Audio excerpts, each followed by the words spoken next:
Welcome to today's webinar about PCs for People.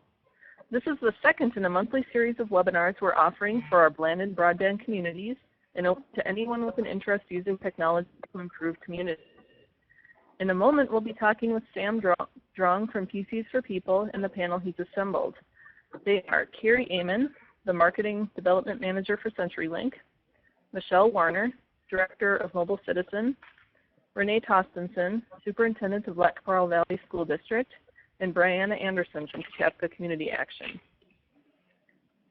Our webinar today will begin with a 15-minute presentation from Sam on PCs for People and the services they offer and how they've been working in rural communities. Then Sam will introduce the panelists and invite them to speak about their experiences. To interact with panelists at any time during today's webinar, you simply type your question or comment into the chat box. Take a moment to more formally introduce you to Sam. Sam Drong is the Program Director for PCs for People. Since graduating from Luther College with a degree in Management Information Systems, he has advised several nonprofit organizations in various aspects of their business technology infrastructure. Sam began his time with PCs for People as a volunteer in the summer of 2008. Sam? Thank you very much. Did that just change for everybody? Can people see my slides? I hope. I can. Great. So as Mary said, my name's Sam. I'm with PCs for People. For those of you that don't know, PCs for People is a nonprofit organization based in St. Paul, Minnesota. We basically take old computers, refurbish them, and then give them back out to low-income families in Minnesota and the upper Midwest. We really kind of feel that a home computer is an essential tool that really helps teach the skills and inform the decisions necessary to really be an active participant in 21st century American life. And unfortunately, there's a large swath of the population that unfortunately doesn't have access to home computers. Those, for the most part, are people that have limited incomes or the poor, or else people that are above 65 or the elderly. These people, time and time again, when people or when surveys are done of who has access to technology, of the people that don't have technology, really most of the time, the majority of those people are either poor or elderly. So what we really try to do is help bridge the digital divide. This year we're on pace to distribute almost 7,000 computers this year. So we tend to think that we're doing a pretty good job in helping kind of have an impact in communities across Minnesota. Some of the stuff that I'd like to talk about, this may be review for some people, but what I want to do is just go over a real brief history of PCs for People to just kind of help establish who we are and kind of how long we've been around and how we've grown. Then also basically touch on how we help our clients and who gets computers and how that actually works. But I think that the thing that most people will find the most interesting is the panel talk. As we've grown, we've had to face new challenges, and we've come up with some, I think, some pretty good answers to those questions or those problems that face us. And each one of these people, Renee, Brianna, Carrie, and Michelle, have all been kind of instrumental in being involved at a certain point in our organization where we've kind of helped expand our impact. I'd like to think that certainly all of these people have helped PCs for People, but I'd like to think that we've been able to help each one of these organizations to a certain extent as well. So I'm going to spend some time after this, my kind of brief remarks here, just asking some questions and hopefully getting some valuable feedback to everybody that's listening, so you can kind of take these to your own communities and kind of help establish some best practices. So I guess I'll just start out kind of with with our history. I've kind of divided our history just into two sections. Basically, our old history, or what we kind of call the Mankato years, basically started with a social worker. His name was Andy. He was, like I said, a social worker in Blue Earth County, and he worked with a lot of troubled youth at the time. Essentially, the story that kind of got PCs for People rolling is there was a kid that Andy was working with who actually kind of hacked his way into the school's computer system to help change his grade and attendance. I always kind of think of that, for those of you that have seen Ferris Bueller's Day Off, I kind of think of that scene a lot of times when I tell the story. And basically, he wasn't as good as Ferris Bueller, and he got caught. So they the school wanted to expel him. Rather than actually expel him, Andy kind of intervened and said, you know, let's take this negative thing that happened in this kid's life and try to turn it into a positive. And what was going on at the time was Blue Earth County was just starting to go kind of through their first refresh of computers. You know, this is 1998. People had thought for the longest time that as soon as you owned a computer, you'd own it for the rest of your life. People were realizing that's really not the case, and basically they were just getting rid of one computer. Andy asked if he could have the computer because this kid that got kicked out didn't have one. Basically gave this kid the computer, checked in about 3 months later, and the kid kind of had turned his life around. He was programming websites for some local businesses and churches, and basically Blue Earth County really saw that as a really great way to use technology to kind of have a positive impact in this kid's life. So they had about 30 more computers that they were looking to get rid of, and basically turn to Andy and say, here's 30 more, do you want them? And Andy said yes, and that's kind of how PCs for People started. It was really kind of a modest beginning, just a few computers given out here and there, and it was basically run entirely by interns from the local college, through Minnesota State, as well as another community college that was there. So they had some intern programs, they had different volunteers, and that was really kind of how the program worked up and through pretty much through 2007. In 2007 had been their biggest year. It's kind of always been a steady increase. They gave out close to 300 computers. At that point, essentially what happened was one of those interns that had volunteered at the Mankato office. His name's Casey Sorensen. He's the executive director now. Basically reached back out to Andy and say, you know, let's do something different. Let's open something up in the Twin Cities. So basically in 2008, we started PCs for People in St. Paul. Really what that meant was we opened up, we finally incorporated as our own 501c3 organization. We had been sponsored by another organization before. And what happened was Casey had done a lot of legwork to source about 200 computers from local businesses in the area. Now you'll remember in 2007, Mankato gave out about 300 computers. So when Casey had 200 computers, we thought we were probably in a pretty good position to at least coast for the better part of a year. Essentially what happened was 3 months later, all 200 computers were gone and we had a 1,000-family waiting list. So we realized right then and there that there was a real need for our program in the area, and it had just kind of been growing ever since. So kind of from 2008 through 2010, we basically widened our net of people that we worked with to source computers. We've never, even to this day, never really advertised our services to recipients. It's always through word of mouth. But so that was kind of where we were at in 2010. And 2010 was a pretty pivotal year for us. We started working, we moved into a new office that allowed us a lot more space. We worked with a program through the United Way to supply laptops and desktop computers to many of the food shelves in the area. And really kind of the biggest thing was we started our work with the Blandon Foundation. That all of those things came together to kind of make a perfect storm for us to really help grow the business a lot. Through the work with Blandon is where a lot of these challenges came up that I'm going to outline in the future here. Basically, that's where we started our distribution events. Was an answer to a problem that was coming up with Blandon work. We opened our affiliate offices, which is basically a second office, if you will. And that first one that we opened was in Wilmer in 2011.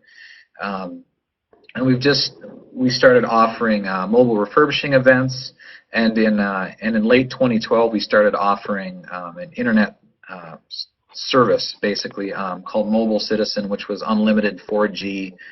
Wireless internet to people in the Twin Cities. And basically the snapshot of where we're at right now, from kind of our humble beginnings, we're basically giving out, averaging 33 computers a day, and we're giving out about 25 internet subscriptions. So we're a really busy office now, and we're just kind of expanding. Our staff has tripled since 2010.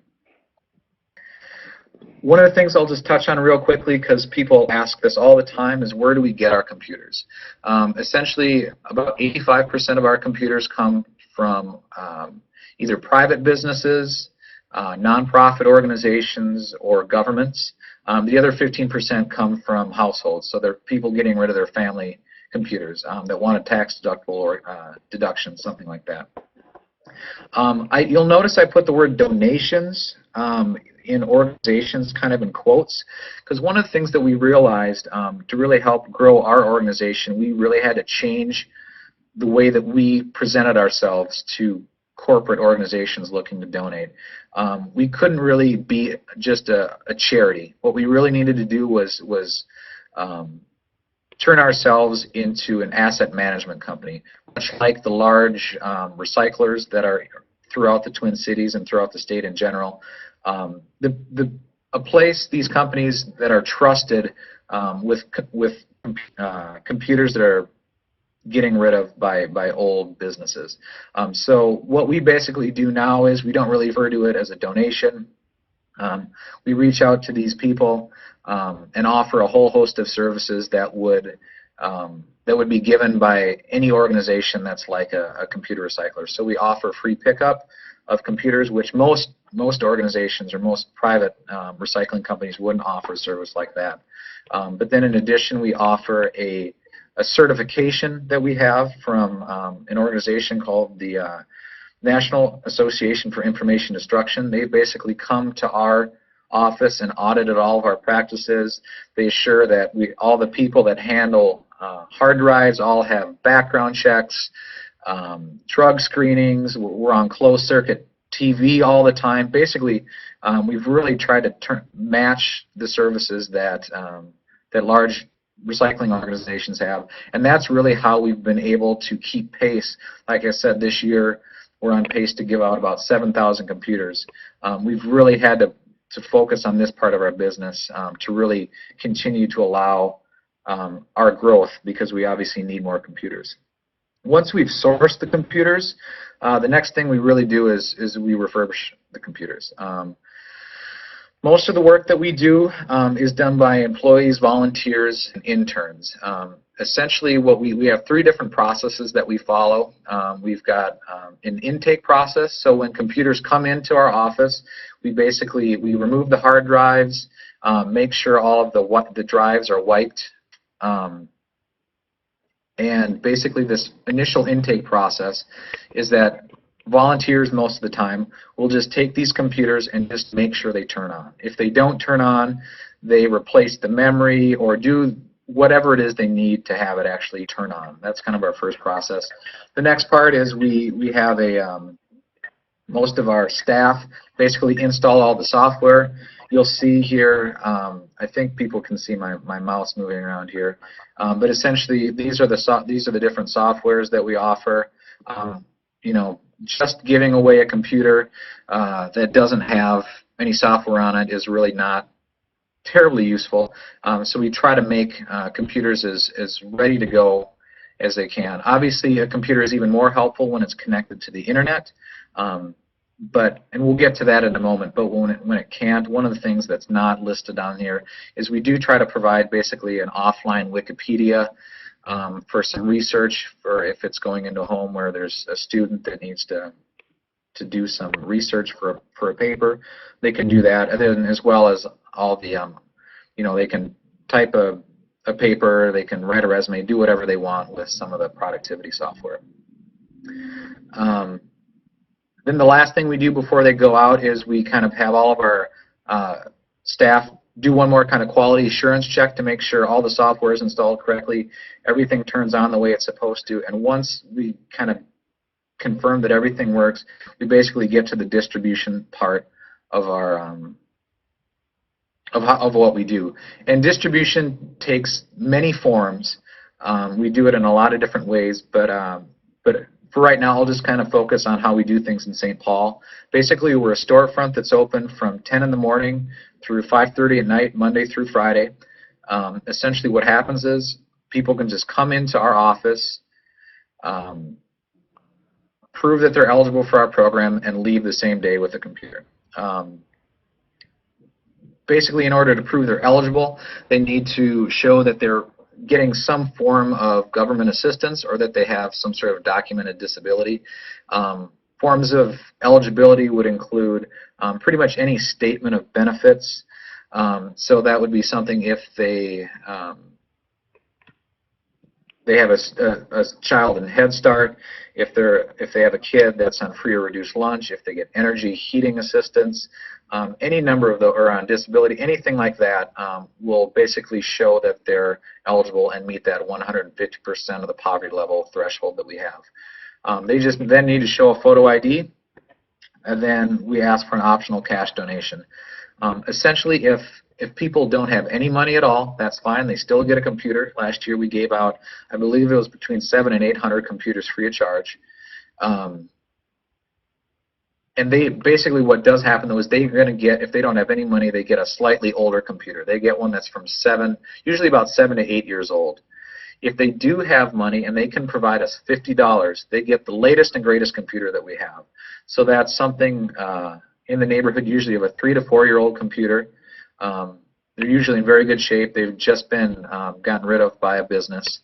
If they don't quite have $50, but can provide 30 or something like that in the middle, they're going to get a computer that kind of is that middle computer that fills that 5 to 6 year old range of computers. So that's kind of a crash course in how we do what we do. I don't see there's any questions at this point. Certainly I should have said this from the beginning. If you have any questions, certainly, like Mary said, just chat them and I'll try my best to answer them on the fly.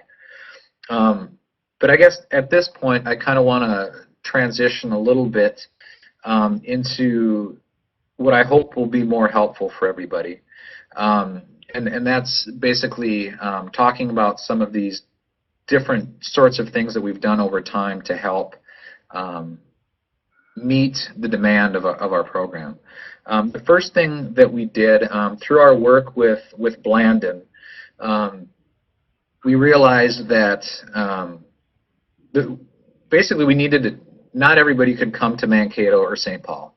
We needed to take computers out into the community. You'll see a picture here is a classic example of, oops, I'm not sure why that moved ahead. Right here is kind of a classic example of what a distribution event might look like. You see there's a little U-Haul off to the side, a little tent, and essentially what happens is PCs for People actually delivers computers to the community, and basically those computers can just be distributed to people that generally have already been determined to be eligible by an organization that we're partnering with. One of the first computer distribution events that we did that was outside of our normal kind of small scale distribution events that we did with Blandon was actually in Lockheed Parle, and that's where I'm going to bring in Renee, Renee is the superintendent in Hi, everyone. Lackey-Parle Valley School District, which is located in western Minnesota near Madison, Minnesota. Renee is a member of the Lackey-Parle Valley Blandin Broadband Community Steering Committee. Lackey-Parle has received, or basically has partnered with us before for 2 computer distribution events, and they're looking forward to a 3rd one. So thanks a lot, Renee, for joining the discussion. Good afternoon. Thank you. Really, you guys were, I was just going to say, you guys were really one of the first, you guys were kind of 2 first for us, and I don't know if you even really realize this. You were one of the first events that we did, like I said, that was more than 25 computers. And you're also really one of the first school districts that we had worked directly with outside of a small pilot project in Mankato. I was wondering, maybe you can just first start out by kind of explaining some of maybe the unique challenges that your school district faces. Okay, we have here at Lackey-Parle Valley Schools, we have a quite high poverty level, and so for us it was quite simple to meet the needs of the PCs for People simply because we could access our free and reduced lunch list, and that is exactly how we went about trying to find families that would benefit from having a computer from PCs for People. So we sent out letters to those families and told them that essentially it was like a lottery.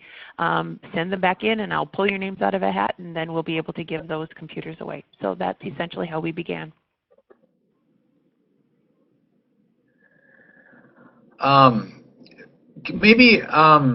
Yeah, actually, can you maybe just explain that process through just a little bit more, Renee?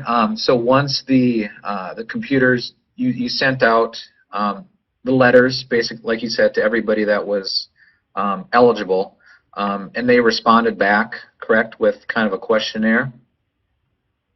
Yes, we actually used the format that I believe came directly from PCs for People, and it was a 2-sided sheet that we needed to have our families fill out. It included essentially to make sure that they would qualify for it because of the free and reduced piece, and then it gave PCs for People and us a little bit more information about whether they have internet and those types of things. And so once they completed the first front side of that piece, that came back, and then we were able to find homes for the computers that you brought, and you brought extras, so it was wonderful. Yeah.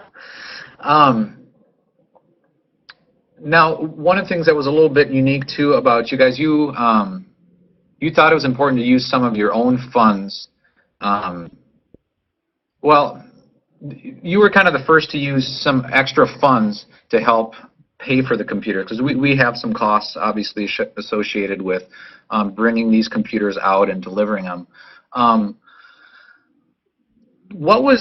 don't know if you were specifically responsible for the decision or if it was a steering committee, but could you maybe explain why you or the steering committee thought it was a good use of those funds to get computers for families in your district? That was actually something that we were part of a MERC program out here from Blandin. I believe it was a earlier format of the broadband communities, but it was another fund that was there.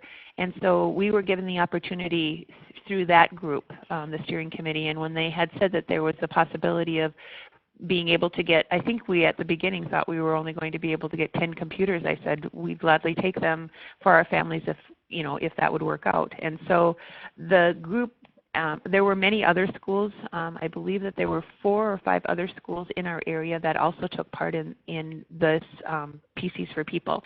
And so essentially we all followed the same format in that we knew that we had families that truly needed to be able to have access to the internet. We were finding that our students were in need of those accesses as well as our families, because when our kids learn how to use the computers, they come back and teach their families. And our families found that they were able to access employment opportunities because of these computers in their home too. And then along that same line, I know that you mentioned about internet access. We worked with some providers to get a reduced cost for internet for brand new users. And then we also had a I believe it was a $50 gift, not gift certificate, but a reimbursement if the families would bring in their first 3 months of new internet service so that they could reap the benefits of this $50 to help pay for their internet. And we did find that parents that started internet service felt that it was a priority for them, and so they found a way to keep that internet service going. Okay. And have you guys have you done it now that the families have do have access?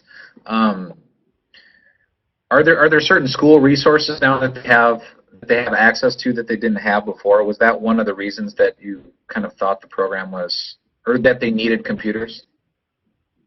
We wanted our families to have access to our school website and the ability to be able to go in and check their students' grades and things. And so that was part of our training too.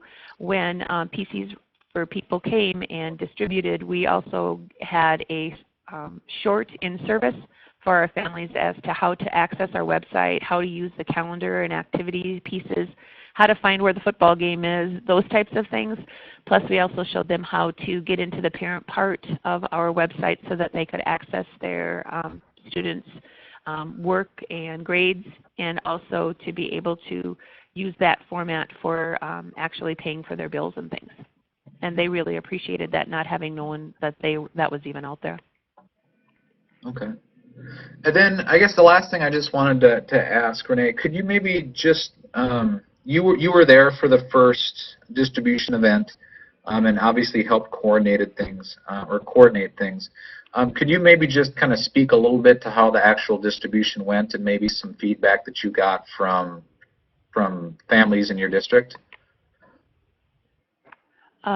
Yes. Okay, the first time we did it, I had a lot of parents that were just completely thrilled and overwhelmed by being able to take home a computer and to actually be able to share it with their families. I believe too that they truly did appreciate the training that they received. And in the second distribution, it was right before Christmas time that PCs for People brought out our second. I think it was about 30 or 40 computers to us to be able to pass out to our families. And I had a family come up and a mom, and said, you don't know what this means to my family. And I said, oh, you want to tell me about it? And she said, this was the difference between feeding my family over Christmas vacation and giving my kids a Christmas gift. Now I can give this computer to my kids for their Christmas gift, and we can eat over Christmas vacation. So it really truly made a big difference in not just her life, but a lot of families. That's a powerful story. Yeah. So I think right now I'm going to just move on to the next person, unless anybody has any quick questions right now. But I would like to just open it up at the end for questions for everybody. So Renee, if you could just hold on, we'll get back to you in a little bit.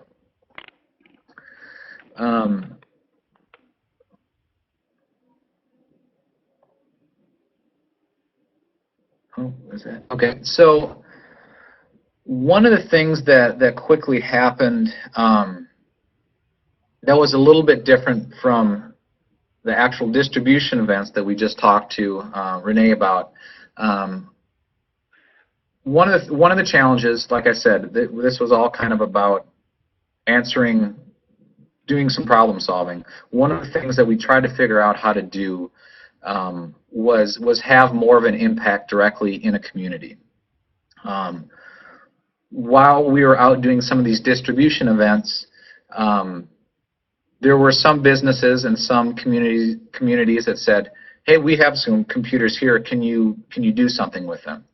And really, all we were doing at that point was saying, "Thank you very much," and we would take it back with us, and they would end up getting distributed back either to the next distribution event or to people in St. Paul, or the Twin Cities rather. One of the things that we wanted to do was really figure out a way of how we could go to a community, source the computers locally, and then actually distribute the computers back to people in that community, and yeah, basically just have an overnight impact. Or I should say, it really, what it ends up being is we show up, it's a 3-day event. The first day we show up, we collect a bunch of computers. We've done all the work ahead of time, usually a couple months out, talking to different businesses in the community to find computers. Once that happens, we come out, pick up the computers the first day. The second day, here's a picture of Scott, one of our employees. We basically bring this suitcase, a big suitcase full of all of our refurbishing equipment. We can set up about 30 computers at a time and start going through the whole process of refurbishing and installing the software on them. We pretty much run the event the whole time through. But one of the things that happened was we really like this model of coming in, having the impact right away, but obviously there's costs associated with it. And we had been fortunate to have Blandon pay for a number of these events, but we wanted to continue to be able to do it, and we weren't quite sure how to do it once the grant money ran out. So what we had always envisioned was trying to find some local partners or some businesses that would be willing to kind of step up and help pay for the cost that we have for these events. I should say at these events too, the computers that go out, we don't ask for money back. The computers are just basically prepaid for through the grant money or their sponsorships. So these costs or these computers are just going out to the families free of charge. And that's really where CenturyLink really stepped up and helped us. They're the first organization to really ever step up and see the program and say that they wanted to help out. So I'm going to introduce Carrie Amon. She's the Marketing Development Manager for CenturyLink's Dakotas and Western Minnesota market. She's responsible for community outreach, program management, strategic marketing, and public relations. She also leads the communication and events for CenturyLink's broadband adoption program, Internet Basics, in the Dakotas and Western Minnesota. So thanks a lot, Carrie, for joining us. Absolutely. Thank you, Sam. I appreciate it. Good afternoon, everybody. Good afternoon. So I guess CenturyLink is a large nationwide internet service provider, but yet you guys were compelled to kind of step in rural Minnesota and help sponsor an event. Could you maybe just talk to and explain how that happened? Yeah. So CenturyLink offers a broadband adoption program, which Sam mentioned. It's called Internet Basics. And the purpose of the program is really to advance the adoption and use of broadband in our communities. And we really target our efforts toward low-income consumers. The mission, of course, being to reduce the cost barriers, but also to address the lack of equipment that people have, not having access to a computer, or a netbook, an iPad, what have you. At the same time, we're trying to address education and training needs for audiences that might not understand or find relevance to broadband use. So we actually launched our Internet Basics program back in 2011 and have learned quite a few lessons to date, starting with doing some community-wide training sessions where we were able to attract quite a wide audience of people, but had some struggles with coming up with material on how to train them. People are coming in not understanding how basic computer skills work, and then you have others who are looking more toward learning about digital media and content production. So we struggled with how do we incorporate a training session into a community-wide audience. The second struggle was equipment purchase. So through our Internet Basics program, we offered discounted internet services, so it's $9.95 internet for those who qualify, and the qualifications are similar to PCs for people, where it really depends on the federal poverty guidelines, free lunch participation, etc. They can purchase a netbook for $150 with that service, and that's kind of where I mentioned the equipment purchase being a challenge comes in, because discounts and incentives might help the low-income consumers. However, the cost of owning a computer can be really cost prohibitive. So we were very lucky to come across PCs for People, and I say lucky because our missions really align well. We both, share that focus of trying to provide broadband service to customers regardless of their income or of what their adoption might be. Just in this past year, as Sam mentioned, we've done a few mobile events, and CenturyLink's partnered with PCs for People on 2 of them. And I think the best part of partnering with PCs for People is that they were able to bring to us a list of low-income families who participate in the free lunch program. And with that said, it makes it easier for us to qualify them for that discounted internet service.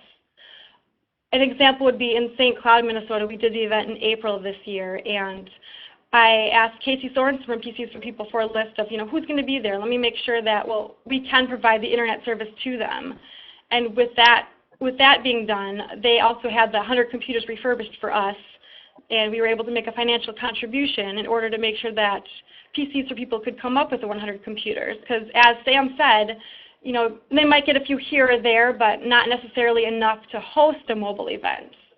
So I think there are a lot of moving parts in the partnership we've created with PCs for People, but so far from what I've seen with these 2 events we've had in 2013, it's really working well.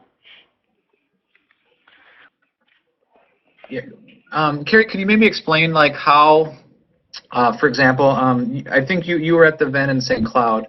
How one of the things that's different, since you're in a private business, than, for example, how things happened at the other distribution events that we talked about before, where it's just kind of us and we're doing it. You guys have a little bit of a presence there, since your name is attached to it. Can you kind of explain what your guys' role is when you're actually at the event? Yeah, so while at the event, we'll have someone from PCs for People will explain, here's how a computer works, just a basic computer skills concept. And within that presentation, we also discuss discounted internet service and, how you can find out whether or not you qualify. So CenturyLink's Internet Basics program, we would typically do some type of targeted direct mail campaign or do a public service announcement to try and reach the audience we're looking for, knowing that they can qualify for our service. Once we reach them, they're 100 number to a website, and they're given an application to fill out.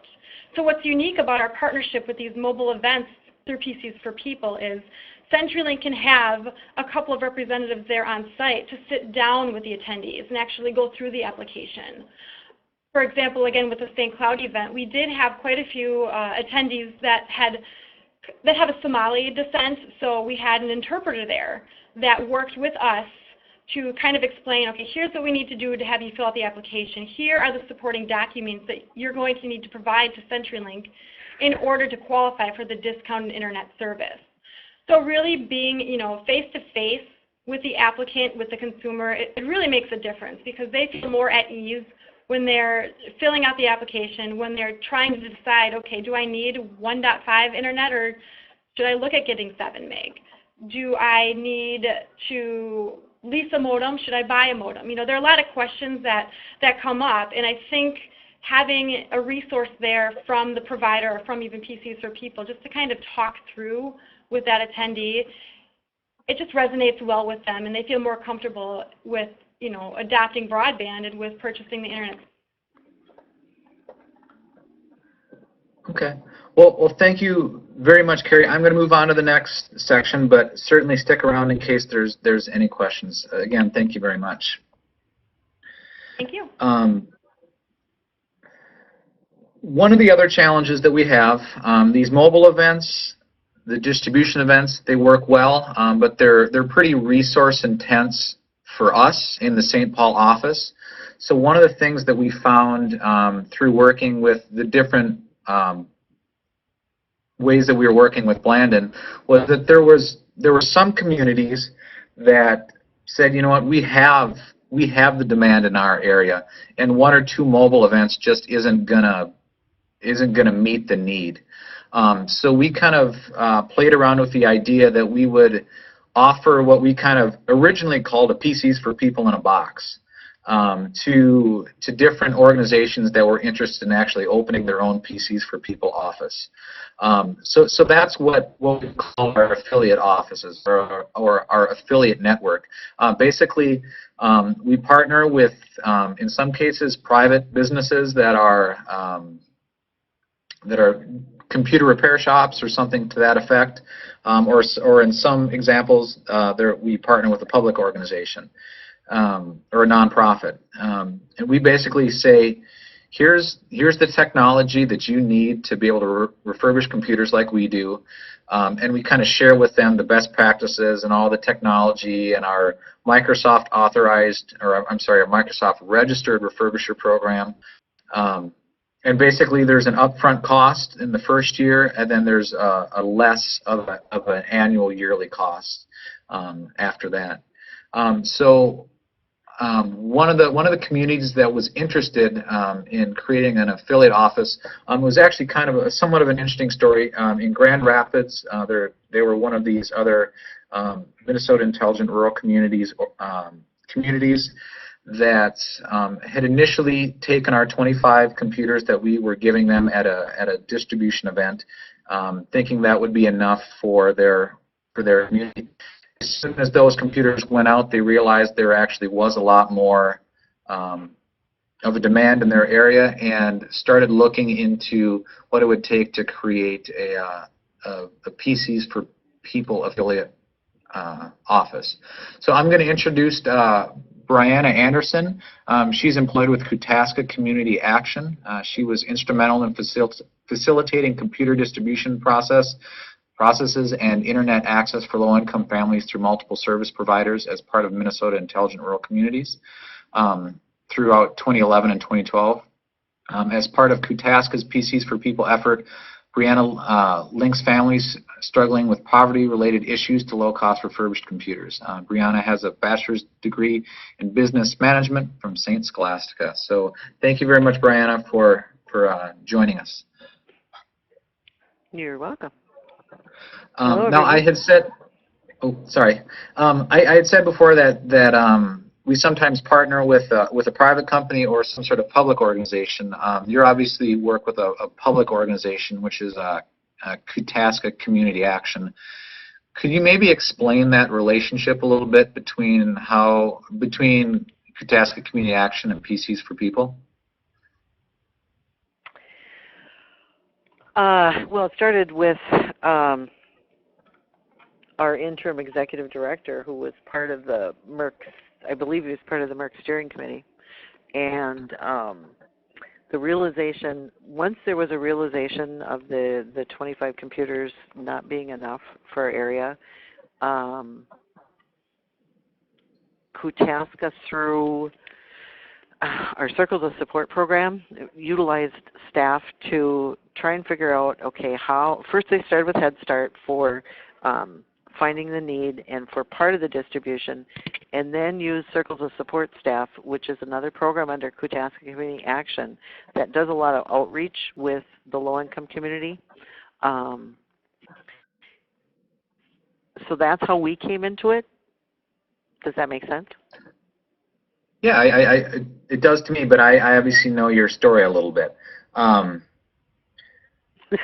So I hope it makes sense to everybody else. Or I guess one thing, the Circles of Support, what do they do exactly?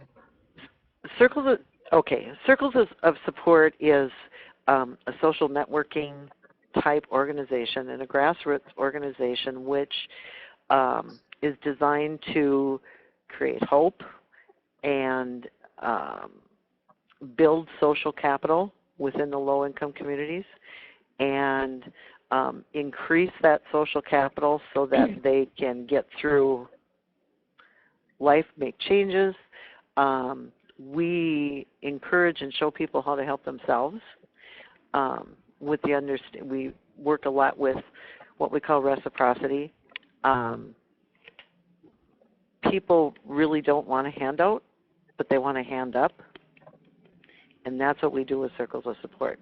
We hold weekly meetings that focus on sometimes financial literacy, sometimes on education. We do things on computer learning, social media, internet, basics of Word documents, those kinds of things.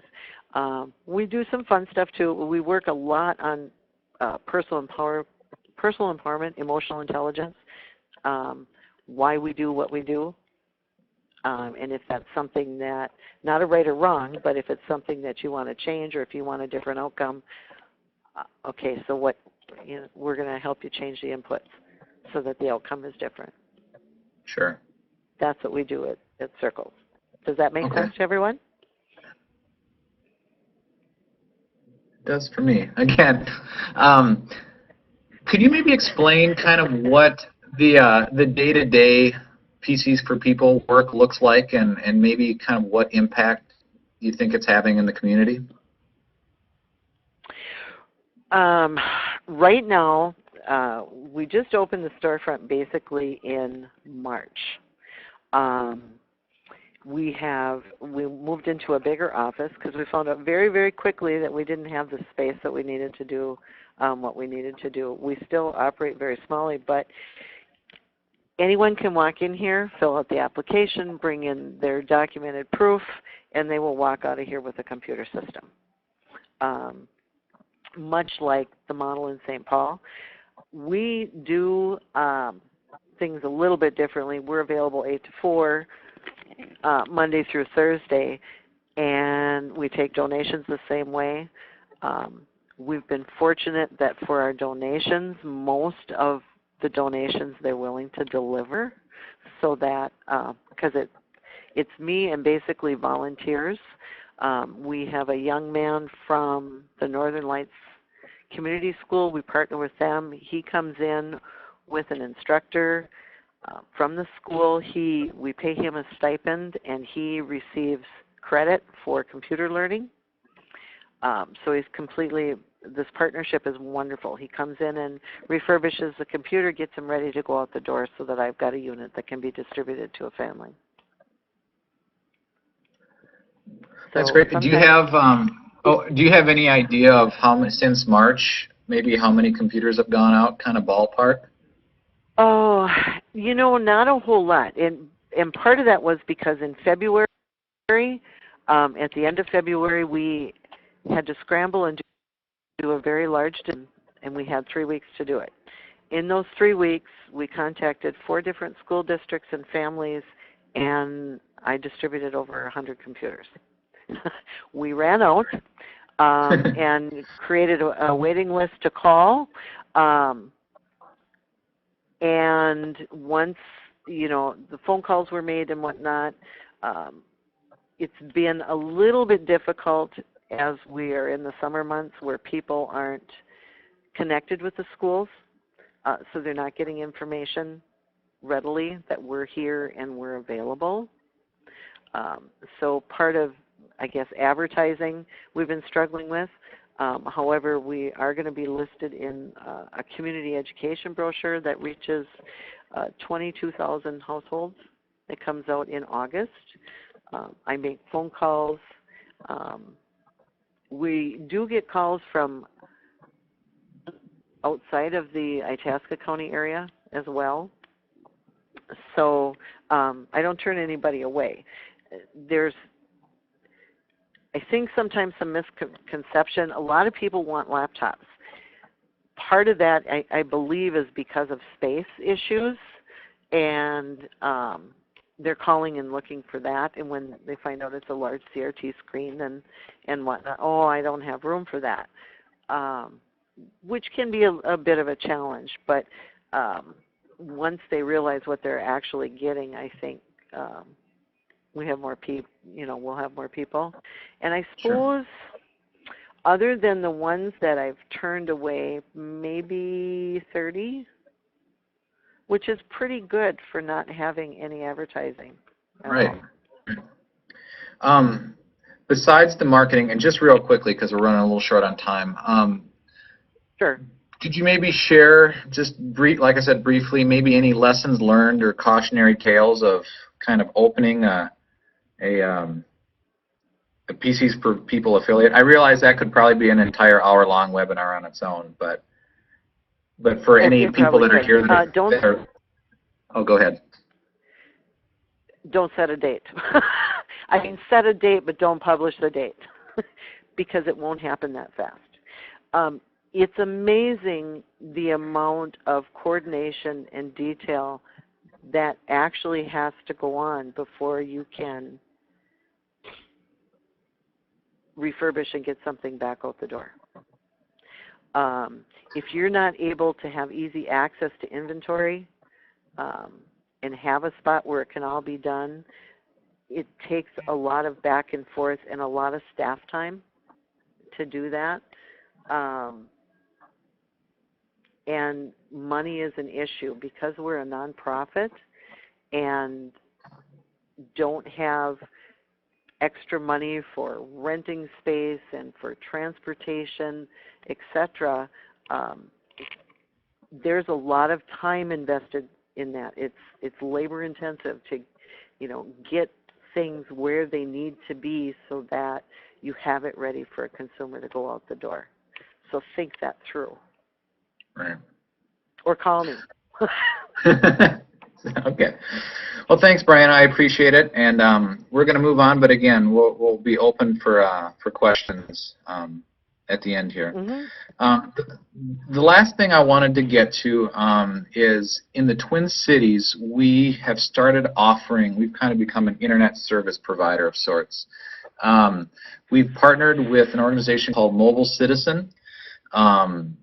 They offer 4G internet access, and basically since partnering with them, we've completely opened up a new part of our business. One of the things we always figured there was kind of a three-legged stool that we had to deal with. We had to deal with getting the actual computers, which we think we're pretty good at, and distributing them. There's the support. We offer support and $25 repair for anybody that has issues. But the last thing that we were missing was the internet.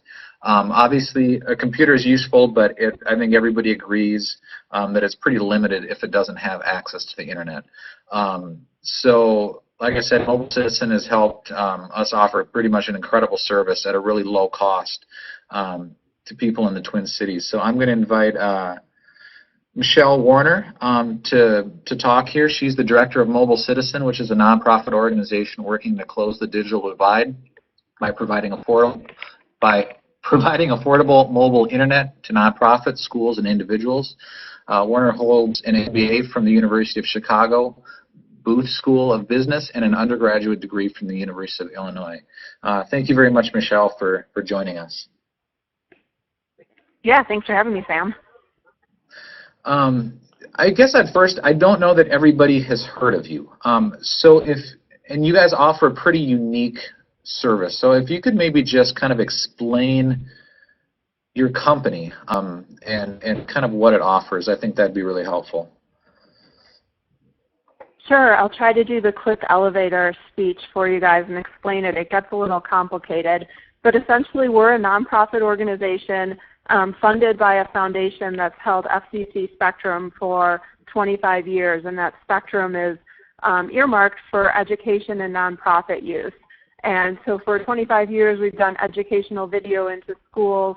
As the use of spectrum has evolved, our opportunities have evolved, and it allowed us to use our spectrum, which is really valuable out there for any of you who are messing around with data rates or trying to use your phone. You realize that spectrum's at a premium. So we were able to take that spectrum to Clear, which is a 4G provider in the U.S., and reach a unique partnership with them where we have access to their network, and in turn we give them access to some of our spectrum. So we're able to create Mobile Citizen out of this unique partnership with Clearwire, where we went and said we want to continue to serve nonprofits and schools with this resource, but we understand that this resource is evolving, and use of spectrum and use of data is much more valuable. So we want to work with you and to work with your network to provide a different type of service. So for the past 3 years, we've been wherever Clear has their 4G network, which is in a lot of urban areas around the country, working on the digital divide, as Sam said, partnering with with organizations like PCs for People in neighborhoods and trying to push $10 a month internet out to folks who need it. Yeah, so, and again, can you just, I mean, it is a unique opportunity, because I think a lot of times when people, or I shouldn't say an opportunity, and a unique offering, because when we explain to people what we offer, a lot of people kind of ask, where's the catch?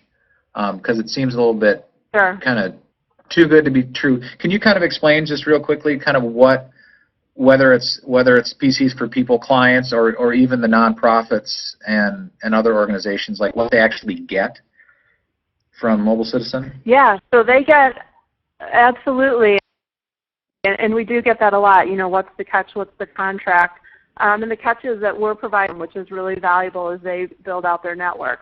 So there's not a catch to our end participants, because Clear is happy to help us provide this service since they receive something so valuable from us in turn.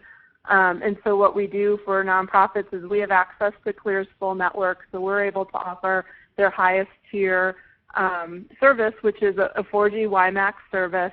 So, you know, it's a mobile service, so download speeds are it depends on your coverage area, but typically an average would be 4 to 6 megabyte download speeds, upload speeds of up to 1 megabyte, so very competitive, good service with unlimited data for the month, and it's essentially a service that's $60, $70 a month retail.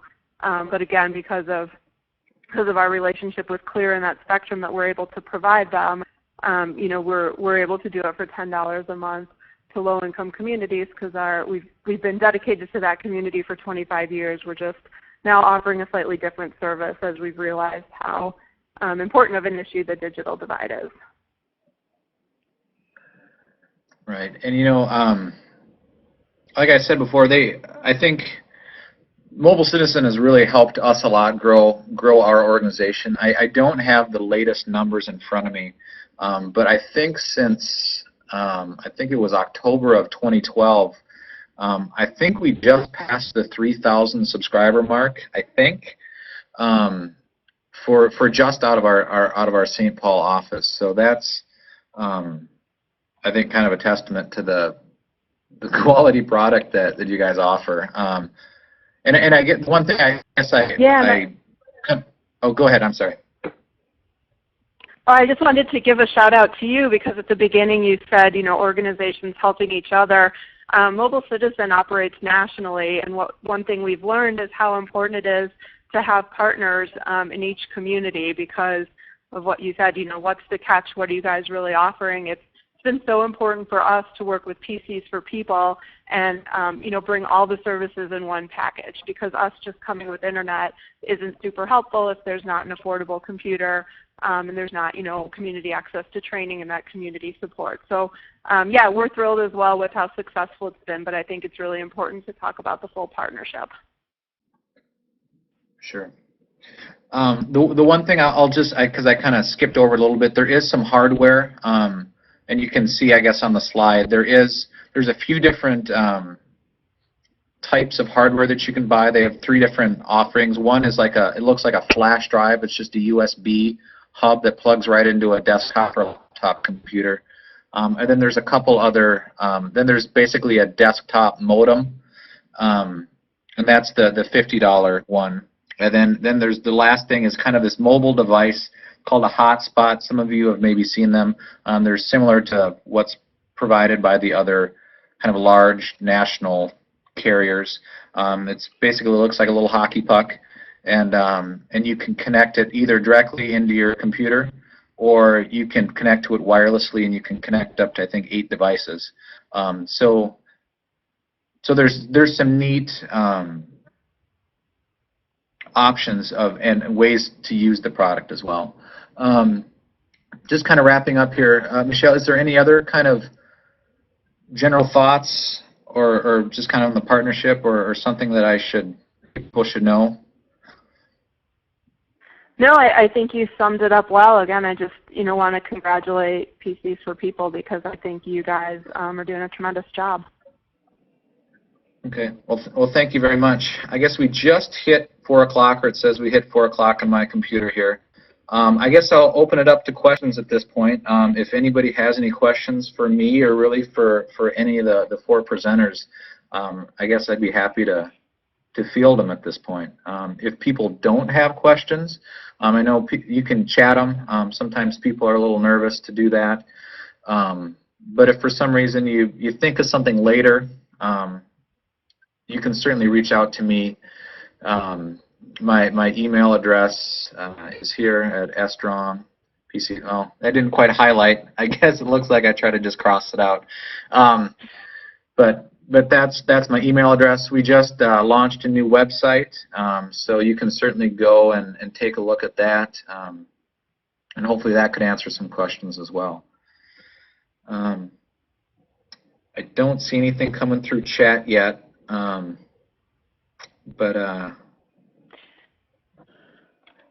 Mary, I don't know if you want to take things back or. Yeah, Sam. Well, thanks very much for your presentation. I think if people have any questions, so let's just wrap this up. Thank you, Sam, Carrie.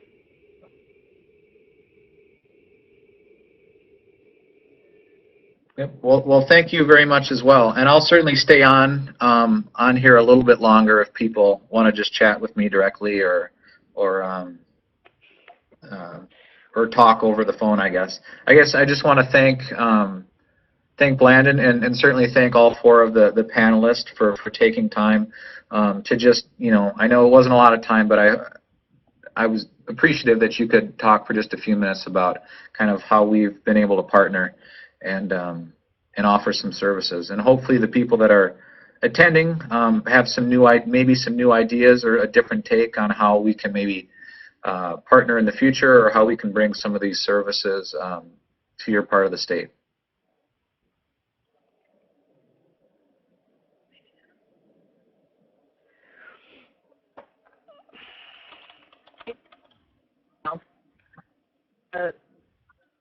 And thanks very much.